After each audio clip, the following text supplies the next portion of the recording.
ਬਿਮਾਰ ਦੀ ਗੱਲ ਨੂੰ ਮਿਸਯੂਜ਼ ਕੀਤਾ ਜਾਂਦਾ ਹੈ। ਜਿਹੜੀ ਲੋੜਵੰਦ ਨੇ ਸਰਕਾਰ ਹਸਪਤਾਲ 'ਚ ਉਹਨੂੰ ਡੇਲੀ ਜਾ ਕੇ ਆਪਣਾ ਲੈ ਸਕਦਾ ਜਾਂ 2 ਦਿਨ ਦੀ ਲੈ ਸਕਦਾ। ਜੇ ਤੁਸੀਂ ਖੁੱਲ੍ਹੇ ਲਿਫਾਫੇ ਦੇ ਦਿਓ ਤਾਂ ਫਿਰ ਬਲੈਕ ਮਾਰਕੀਟ ਹੋ ਜਾਏਗੀ, ਫਿਰ ਕੰਮ ਖਰਾਬ ਹੋ ਜਾਏਗਾ, ਜ਼ਿਆਦਾ ਲੋਕ ਖਾਣ ਲੱਗ ਜਾਣੇ। ਜਿਹੜੇ ਨਹੀਂ ਜਾ ਸਕਦੇ ਪੈਸੇ ਵਾਲੇ ਬੰਦੇ ਨੇ ਉਹ ਹਸਪਤਾਲ 'ਚ ਲਾਈਨ 'ਚ ਨਹੀਂ ਲੱਗ ਸਕਦੇ, ਉਹ ਆਪਣੇ ਪੈਸੇ ਨਾਲ ਲੈ ਲੈਂਦੇ ਨੇ। ਹੋਰ ਮੰਗ ਕੀਤੀ ਜਾਂਦੀ ਹੈ ਕਿ ਜਿਹੜੇ ਅਫੀਮ ਭੁੱਕੀ ਦੇ ਠੇਕੇ ਨੇ ਉਹ ਡਾਕਟਰਾਂ ਦੀ ਦੇਖ ਰੇਖ ਹੇਠ ਜਿਹੜੇ ਬਿਮਾਰ ਲੋਕ ਨੇ ਉਹਨਾਂ ਨੂੰ ਗੋਲੀ ਥਾਂ ਤੇ ਕਿਉਂ ਨਾ ਅਫੀਮ ਭੁੱਕੀ ਜਿਹੜੀ ਹੈ ਉਹ ਸਪਲਾਈ ਦੇ ਦਿੱਤੀ ਜਾਵੇ। ਬਿਲਕੁਲ ਪਹਿਲਾਂ ਕਿਸੇ ਸਮੇਂ 'ਚ ਲਾਇਸੈਂਸ ਬਣੇ ਹੁੰਦੇ ਸੀ ਅਮਲੀਆਂ ਦੇ, ਸਰਕਾਰੀ ਤੌਰ 'ਤੇ ਉਹਨਾਂ ਨੂੰ ਕੋਟਾ ਲੱਗਿਆ ਹੁੰਦਾ ਸੀ। ਪਰ ਮੈਂ ਨਿੱਜੀ ਤੌਰ 'ਤੇ ਇਹ ਕਹਿਣਾ ਚਾਹੁੰਦਾ, ਅਗਰ ਜੇ ਕਿਸੇ ਨੂੰ ਪੱਕੀ ਬਿਮਾਰੀ ਆ, ਕਿਸੇ ਨੂੰ ਐਸੀ ਬਿਮਾਰੀ ਆ ਜੇ ਅਗਰ ਹੋ ਸਕਦਾ ਜਿਹਦਾ ਸਰਕਾਰ ਡਾਕਟਰੀ ਮਹਿਨਾ ਕਰਕੇ ਵੀ ਇਹ ਤੋਂ ਬਗੈਰ ਬਚ ਨਹੀਂ ਸਕਦਾ, ਮੈਂ ਸਮਝਦਾ ਮਰਨ ਨਾਲੋਂ ਬਚਾਉਣ ਲਈ ਸਰਕਾਰਾਂ ਨੂੰ ਕਿਸੇ ਨੂੰ ਵੀ ਇਹ ਫੈਸਲਾ ਲੈਣਾ ਚਾਹੀਦਾ ਕਿ ਉਹਨਾਂ ਦੇ ਲਾਇਸੈਂਸ ਬਣਨੇ ਚਾਹੀਦੇ ਨੇ।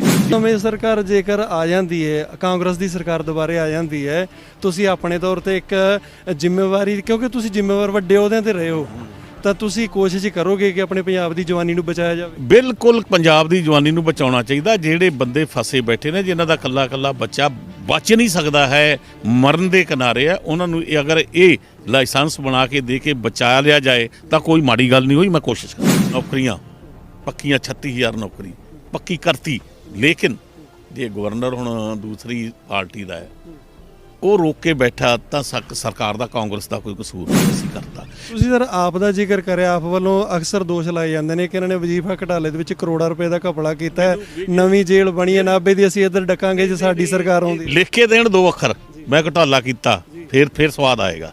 ਲਿਖ ਕੇ ਦੇਣ ਮੈਂ ਘੁਟਾਲਾ ਕੀਤਾ, ਨਾ ਘੁਟਾਲਾ ਸੀ, ਨਾ ਹੈ, ਨਾ ਹੋਏ। ਫਿਰ ਮੈਂ ਤਾਂ ਲੋਕਾਂ ਨੂੰ ਇਹ ਕਹਿੰਦਾ ਵੀ ਨਾਭੇ ਦੇ ਮੇਰੇ ਭੈਣੋ, ਭਰਾਵੋ, ਬਜ਼ੁਰਗੋ, ਮੇਰੀ ਇੱਕ ਬੇਨਤੀ ਹੈ, ਜੇ ਮੈਂ ਕੰਮ ਕੀਤਾ ਤਾਂ ਮੈਨੂੰ ਜ਼ਰੂਰ ਵੋਟ ਪਾ ਦਿਓ। ਜੇ ਮੈਂ ਨਹੀਂ ਕੀਤਾ ਨਾ, ਹਰਾਮਪੁਣਾ ਕੀਤਾ, ਮੈਨੂੰ ਵੋਟ ਨਾ ਪਾਇਓ।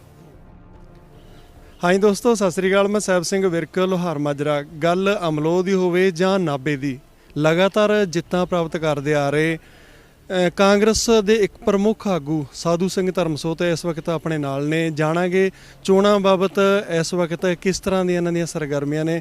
ਧਰਮਸੋਤ ਜੀ, ਬਹੁਤ ਬਹੁਤ ਸਵਾਗਤ। ਸਤਿ ਸ਼੍ਰੀ ਅਕਾਲ ਭਾਜੀ। ਸਤਿ ਸ਼੍ਰੀ ਵਿਰਕ ਸਾਹਿਬ, ਠੀਕ ਹੋ?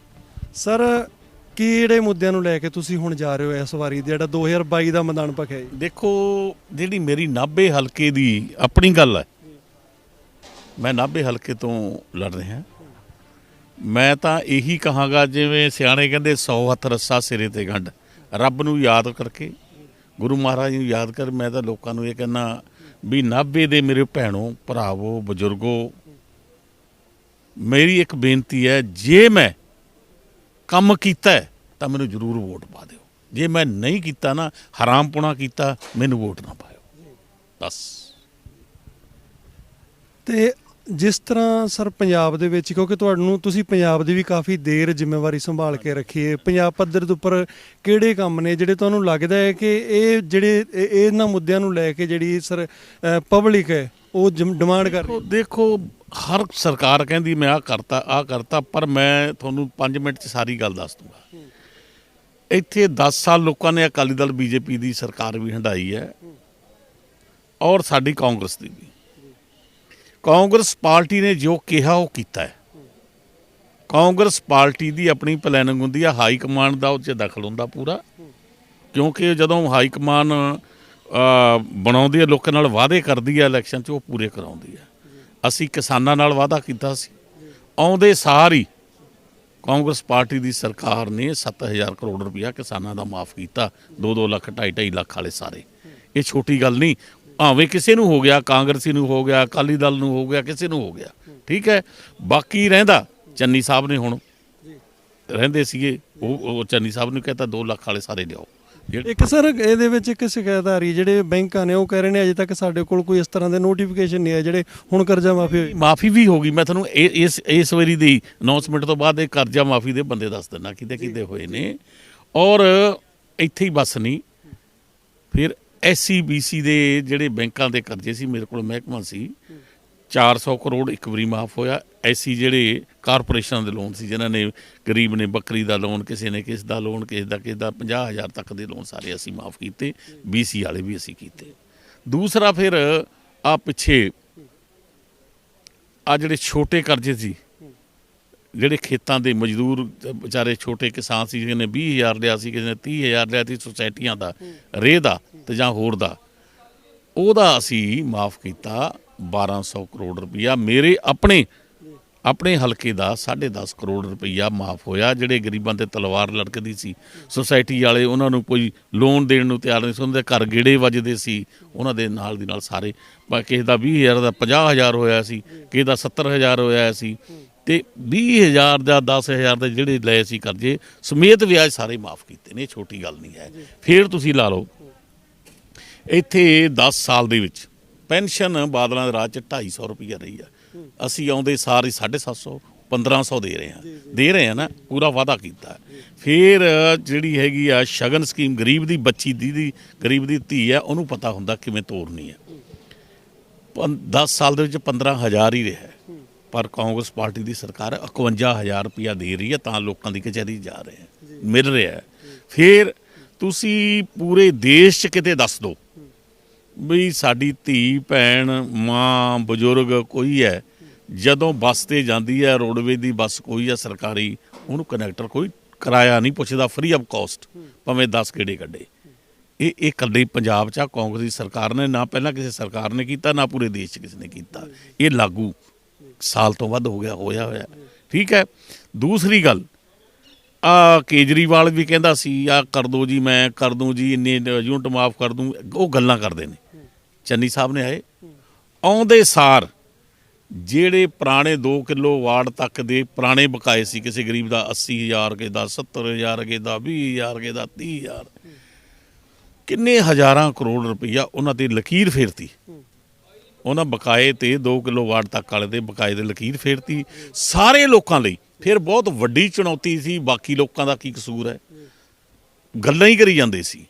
ਚੰਨੀ ਸਾਹਿਬ ਦੀ ਸਰਕਾਰ ਨੇ, ਕਾਂਗਰਸ ਦੀ ਸਰਕਾਰ ਨੇ 3 ਰੁਪਏ ਯੂਨਿਟ ਘਟਾ ਕੇ 3 ਰੁਪਏ ਯੂਨਿਟ ਘਟਾਇਆ। ਔਰ ਬਿੱਲ ਜਦੋਂ ਆਏ ਨੇ, ਹੁਣ ਵੀ ਆਏ ਨੇ, ਲਿਖ ਕੇ ਆਇਆ, ਤੁਹਾਡਾ 1000 ਰੁਪਈਆ ਆਉਣਾ ਸੀ, ਹੁਣ ਤੁਹਾਡਾ ਆਹ ਦੇਖੋ 3 ਰੁਪਏ ਯੂਨਿਟ ਘਟਾਈ ਹੈ, ਹੁਣ ਤੁਹਾਡਾ 400 ਘਟ ਕੇ ਆ ਗਿਆ 1000 ਚੋਂ। ਕਿਸੇ ਦਾ ਕਿੰਨਾ ਘਟ ਕੇ ਆ ਗਿਆ, ਜਾਣੀ ਇਹਦਾ 70,000 ਆਉਂਦਾ ਸੀ, ਉਹਦਾ 30,000 ਹੀ ਆਇਆ, ਕਿਸੇ ਦਾ 20,000 ਆਇਆ। ਇਹ ਕਰਕੇ ਦਿਖਾਇਆ। ਤੁਹਾਨੂੰ ਸਰ ਇਹ ਨਹੀਂ ਲੱਗਦਾ ਵੀ ਇਹ ਦੇਰੀ ਨਾਲ ਫੈਸਲਾ ਲਿਆ ਗਿਆ ਸਰਕਾਰ ਵੱਲੋਂ ਬਿਜਲੀ ਦੇ ਰੇਟ ਘਟਾਉਣ? ਇਹ ਨਵੀਂ ਸਰਕਾਰ ਨੇ ਕੀਤਾ ਨਾ, ਚੰਨੀ ਸਾਹਿਬ ਨੇ ਆ ਕੇ, ਕੈਪਟਨ ਸਾਹਿਬ ਨੇ ਨਹੀਂ ਕਰਿਆ? ਨਹੀਂ, ਇਹ ਚੰਨੀ ਸਾਹਿਬ ਨੇ ਆ ਕੇ ਕੀਤਾ।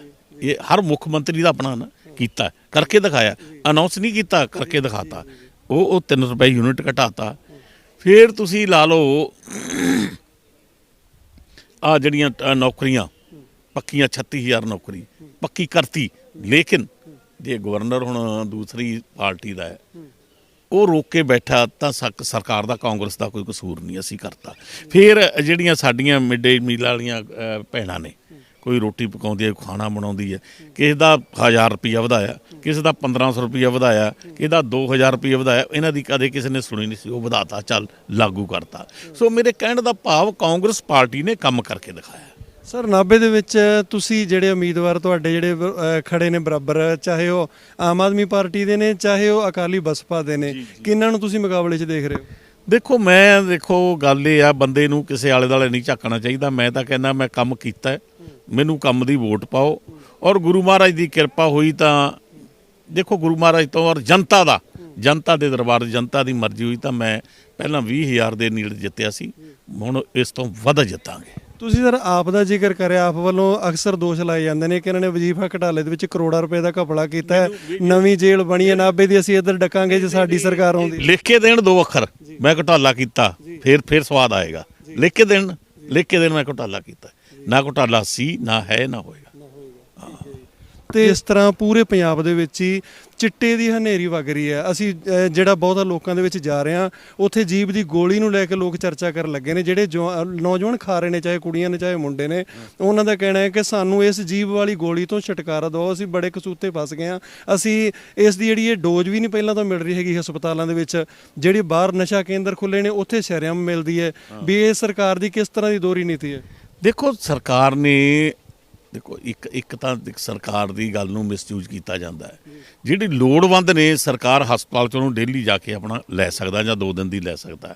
ਜੇ ਤੁਸੀਂ ਖੁੱਲ੍ਹੇ ਲਿਫਾਫੇ ਦੇ ਦਿਓ ਤਾਂ ਫਿਰ ਬਲੈਕ ਮਾਰਕੀਟ ਹੋ ਜਾਏਗੀ, ਫਿਰ ਕੰਮ ਖਰਾਬ ਹੋ ਜਾਏਗਾ, ਜ਼ਿਆਦਾ ਲੋਕ ਖਾਣ ਲੱਗ ਜਾਣੇ। ਜਿਹੜੇ ਨਹੀਂ ਜਾ ਸਕਦੇ, ਪੈਸੇ ਵਾਲੇ ਬੰਦੇ ਨੇ, ਉਹ ਹਸਪਤਾਲ 'ਚ ਲਾਈਨ 'ਚ ਨਹੀਂ ਲੱਗ ਸਕਦੇ, ਉਹ ਆਪਣੇ ਪੈਸੇ ਨਾਲ ਲੈ ਲੈਂਦੇ ਨੇ। ਸਰ ਇੱਕ ਹੋਰ ਮੰਗ ਕੀਤੀ ਜਾਂਦੀ ਹੈ ਕਿ ਜਿਹੜੇ ਅਫੀਮ ਭੁੱਕੀ ਦੇ ਠੇਕੇ ਨੇ ਉਹ ਡਾਕਟਰਾਂ ਦੀ ਦੇਖ ਰੇਖ ਹੇਠ ਜਿਹੜੇ ਬਿਮਾਰ ਲੋਕ ਨੇ ਉਹਨਾਂ ਨੂੰ ਗੋਲੀ ਥਾਂ ਤੇ ਕਿਉਂ ਨਾ ਅਫੀਮ ਭੁੱਕੀ ਜਿਹੜੀ ਹੈ ਉਹ ਸਪਲਾਈ ਦੇ ਦਿੱਤੀ ਜਾਵੇ। ਬਿਲਕੁਲ ਪਹਿਲਾਂ ਕਿਸੇ ਸਮੇਂ 'ਚ ਲਾਇਸੈਂਸ ਬਣੇ ਹੁੰਦੇ ਸੀ ਅਮਲੀਆਂ ਦੇ, ਸਰਕਾਰੀ ਤੌਰ ਤੇ ਉਹਨਾਂ ਨੂੰ ਕੋਟਾ ਲੱਗਿਆ ਹੁੰਦਾ ਸੀ। ਪਰ ਮੈਂ ਨਿੱਜੀ ਤੌਰ ਤੇ ਇਹ ਕਹਿਣਾ ਚਾਹੁੰਦਾ, ਅਗਰ ਜੇ ਕਿਸੇ ਨੂੰ ਪੱਕੀ ਬਿਮਾਰੀ ਆ, ਕਿਸੇ ਨੂੰ ਐਸੀ ਬਿਮਾਰੀ ਆ ਜੇ ਅਗਰ ਹੋ ਸਕਦਾ ਜਿਹਦਾ ਸਰਕਾਰ ਡਾਕਟਰ ਹੀ ਮਹਿਨਾ ਕਰਕੇ ਵੀ ਇਹ ਤੋਂ ਬਗੈਰ ਬਚ ਨਹੀਂ ਸਕਦਾ, ਮੈਂ ਸਮਝਦਾ ਮਰਨ ਨਾਲੋਂ ਬਚਾਉਣ ਲਈ ਸਰਕਾਰਾਂ ਨੂੰ ਕਿਸੇ ਨੂੰ ਵੀ ਇਹ ਫੈਸਲਾ ਲੈਣਾ ਚਾਹੀਦਾ ਕਿ ਉਹਨਾਂ ਦੇ ਲਾਇਸੈਂਸ ਬਣਨੇ ਚਾਹੀਦੇ ਨੇ। ਜਿਹੜਾ ਨਵੇਂ ਬੰਦੇ ਨੂੰ ਨਹੀਂ, ਜਿਹੜਾ ਵਿਚਾਰਾ 20 ਸਾਲ ਦਾ ਫਸਿਆ ਹੈ, 30 ਬਿਮਾਰ, ਜਿਹੜੇ ਬਿਮਾਰ ਨੇ, ਜਿਹੜੇ ਬਿਮਾਰੀ ਤੋਂ ਪੀੜਤ ਨੇ, ਜਿਹੜੇ ਬਿਮਾਰ ਬੰਦੇ ਨੇ, ਉਹਨਾਂ ਦਾ ਲਾਇਸੈਂਸ ਬਣਨਾ ਚਾਹੀਦਾ। ਆਉਣ ਵਾਲੇ ਸਮੇਂ ਸਰਕਾਰ ਜੇਕਰ ਆ ਜਾਂਦੀ ਹੈ, ਕਾਂਗਰਸ ਦੀ ਸਰਕਾਰ ਦੁਬਾਰੇ ਆ ਜਾਂਦੀ ਹੈ, ਤੁਸੀਂ ਆਪਣੇ ਤੌਰ ਤੇ ਇੱਕ ਜ਼ਿੰਮੇਵਾਰੀ, ਕਿਉਂਕਿ ਤੁਸੀਂ ਜ਼ਿੰਮੇਵਾਰ ਵੱਡੇ ਅਹੁਦਿਆਂ ਤੇ ਰਹੇ ਹੋ, ਤਾਂ ਤੁਸੀਂ ਕੋਸ਼ਿਸ਼ ਕਰੋਗੇ ਕਿ ਆਪਣੇ ਪੰਜਾਬ ਦੀ ਜਵਾਨੀ ਨੂੰ ਬਚਾਇਆ ਜਾਵੇ? ਬਿਲਕੁਲ ਪੰਜਾਬ ਦੀ ਜਵਾਨੀ ਨੂੰ ਬਚਾਉਣਾ ਚਾਹੀਦਾ। ਜਿਹੜੇ ਬੰਦੇ ਫਸੇ ਬੈਠੇ ਨੇ, ਜਿਨ੍ਹਾਂ ਦਾ ਕੱਲਾ ਬੱਚਾ ਬਚ ਨਹੀਂ ਸਕਦਾ ਹੈ, ਮਰਨ ਦੇ ਕਿਨਾਰੇ ਆ, ਉਹਨਾਂ ਨੂੰ ਅਗਰ ਇਹ ਲਾਇਸੈਂਸ ਬਣਾ ਕੇ ਦੇ ਕੇ ਬਚਾ ਲਿਆ ਜਾਏ ਤਾਂ ਕੋਈ ਮਾੜੀ ਗੱਲ ਨਹੀਂ ਹੋਈ। ਮੈਂ ਕੋਸ਼ਿਸ਼ ਕਰਾਂਗਾ ਜੀ। ਇਹ ਸਨ ਸਾਧੂ ਸਿੰਘ ਧਰਮਸੋਤ ਜੀ, ਜਿਨ੍ਹਾਂ ਨੇ ਬੇਬਾਕੀ ਨਾਲ ਆਪਣੇ ਸਵਾਲਾਂ ਦੇ ਜਵਾਬ ਦਿੱਤੇ ਨੇ। ਆਉਣ ਵਾਲੇ ਦਿਨਾਂ ਤੇ ਜਿਵੇਂ ਜਿਵੇਂ ਚੋਣਾਂ ਅਖਾੜਾ ਭਖੇਗਾ, ਹੋਰ ਵੀ ਜਿਹੜਾ ਇਹ ਮੈਦਾਨ ਜਿਹੜਾ ਕਾਫੀ ਜ਼ਿਆਦਾ ਗਰਮ ਹੁੰਦਾ ਜਾਵੇਗਾ। ਕੈਮਰਾਮੈਨ ਸੋਨੂ ਵਿਰਕ ਦੇ ਨਾਲ ਮੈਂ ਸਾਹਿਬ ਸਿੰਘ ਵਿਰਕ, ਲੋਹਾਰ ਮਾਜਰਾ। ਧੰਨਵਾਦ ਸਰ। ਸਤਿ ਸ਼੍ਰੀ ਅਕਾਲ ਭਾਜੀ, ਸਤਿ ਸ਼੍ਰੀ ਅਕਾਲ ਵਿਰਕ ਸਾਹਿਬ, ਥੈਂਕ ਯੂ।